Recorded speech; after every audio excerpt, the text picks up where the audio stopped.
Customer relationship marketing and the brand persona. When you think of the meaning of a friend, you will normally think of a person who has the bond of mutual affection. These days, friends could be anyone or anything, even an online friend. Google's definition talks about a person being a friend. So why can't a brand be your friend? Fashion brands are now becoming the consumer's new best friend. They are becoming personified by customers because you are able to interact with them on social networking sites such as Facebook and Twitter. The brands which I'm identifying are fashion related, who are typically targeting young males and females around the ages of 16 to 25. The way brands are doing this, such as Jack Wills, American Apparel and Abercrombie & Fitch, is by speaking to their customers directly. They do this through their social networking pages. When they do this, they make the consumers feel more valuable to the company, making them want to be even more involved with the brand more than they already are. These brands retweet and share to make the consumers feel appreciated, along with responding to comments to show a form of communication between the brand and consumer. Through using social media platforms, they are reinforcing the power of word of mouth. Brands must understand the chaotic context in which people live and use these products. Rifkin, an economic and social theorist, said, "Consumer is defined as a creative interpreter, reciting the various scripts staged by the cultural market." This is where social identity comes into play. There are two types of self. The first being the interdependent self. This is where one searches for the true autonomy and uniqueness with respect to others, meaning that this person is self-sufficient and can get by without other people's opinion or approval. Whereas we then have the interdependent self.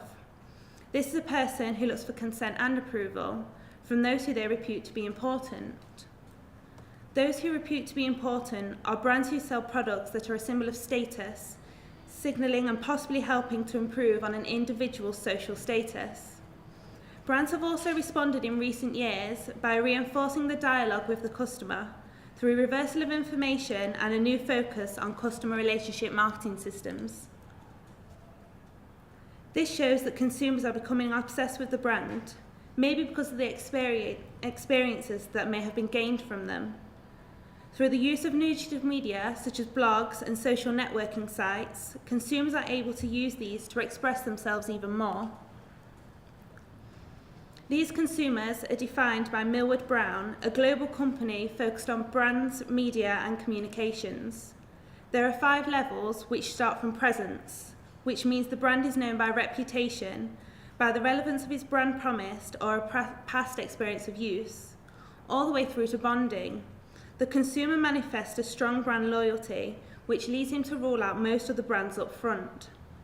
Climbing the pyramid increases the so-called share of wallet, or the proportion of purchases that consumers dedicate to the brand within the reference category. Factors that contribute towards the relationship that evolves between the customer and the brand is the bond of an emotional appeal, fun, excitement, prestige. Brands want to convert generic customers into loyal ones or even into potential brand champions.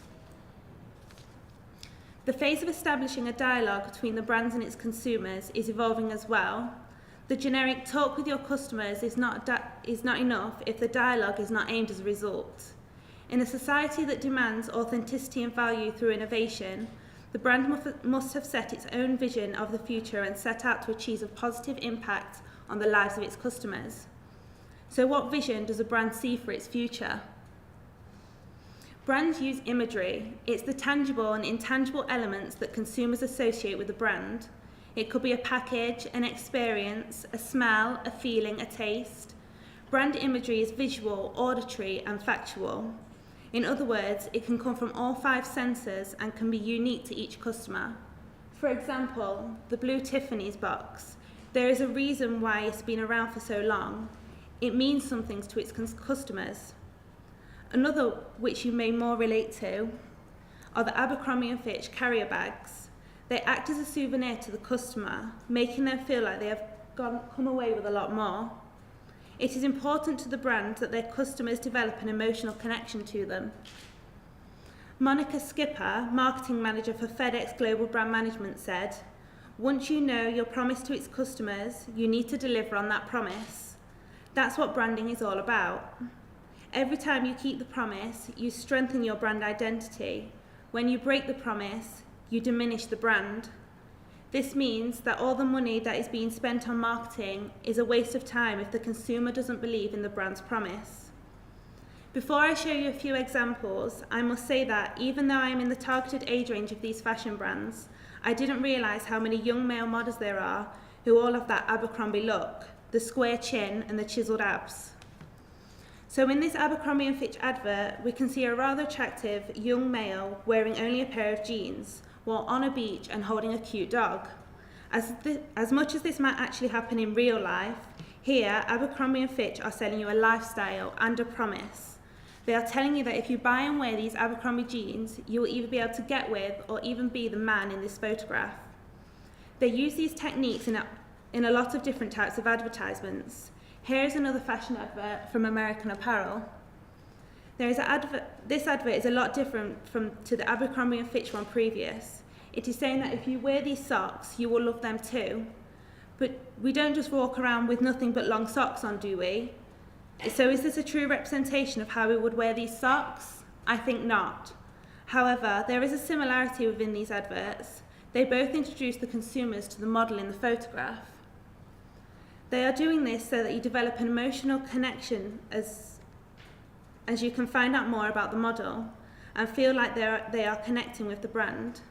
This then develops a customer who then looks for approval with what they buy and wear. But does this mean we need to ask the question, who is a brand? Every brand has a persona. Think of your brand as a person. What is that person like? What can you expect when you interact with that person? So I've mentioned lifestyle brands, but what are they? Here's an example. Jack Wills offers an intern competition, which is offered to a very specific audience, university students. Every part of this contest reinforces the Jack Wills brand. They associate themselves with beaches and adventure.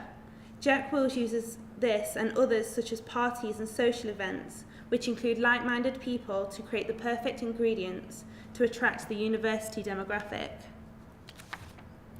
These types of lifestyle brands are established through the experience they associate themselves with. Abercrombie & Fitch, a similar American version of the fabulously British Jack Wills, also does this. They show their advertisements with their models on beaches and at desired locations, which star a particularly attractive look of model, which you automatically know as the Abercrombie & Fitch brand. A little different from the university demographic consumer which Jack Wills appeals to, Abercrombie & Fitch use another nostalgia, which are their male models. Abercrombie & Fitch draw on the positive endorphins which are created when you see these half-dressed, well-exercised male models. You see these models on adverts, billboards, shop windows, and even on their carrier bags, which people carry around as a novelty handbag. All of these things help endorse Abercrombie & Fitch. Here they are also selling their brand values, the endless summer, good health, and the beauty of the people you see in the photographs. And when we buy into this, we think that we can actually have this life through buying a pair of jeans. To conclude, according to Mike Lee, senior consultant at Interbrand New York, the number one rule in branding is don't overpromise and underdeliver. However, I feel that these brands I've spoken about today do overpromise their customers, so that when they buy into these lifestyles, they become brand champions. I do not believe that I will have that fabulous lifestyle if I buy and wear those Abercrombie jeans, and I will not automatically become popular if I buy those American Apparel socks. But these brands need to establish their credibility with their customers over a longer period of time before this can happen. This helps the brand build faith and trust in its consumers. But what if a brand fails to make their brand promise? When they fail to keep their promises, consumers become confused and dissatisfied. It's a normal human reaction, and it's likely that you'll look for another brand which does meet your expectations and keeps their promise in every interaction. Consumers are more likely to repeat purchases and even more likely to talk about the brand, becoming brand loyalists and vocal brand advocates. This reinforces the word of mouth strategy which I mentioned earlier. This makes marketing that money cannot buy. But the fashion brands I spoke about earlier are taking lifestyle brands to another level and are actually making them come to life. Abercrombie & Fitch are bringing the lifestyle advert experience to life. You are able to go into these stores and meet the famous models which you see on the nostalgic bags, and you can even have your photograph taken with them on a Polaroid camera and take away this memory with you. All of this reinforces the relationship which brands are trying to build with the customer. You are now able to have more of a physical, face-to-face relationship rather than a cyber one. Brands are creating new, memorable experiences for you, which will always make you have a positive connotation with the brand. Lastly, however, I believe that you cannot have any kind of friendship with a brand. The brand doesn't want to be your friend and build a relationship where you can share experiences together. The only experience a brand wants the customer to have is one where the consumer is increasing their sales and making them a more notable company. Thank you.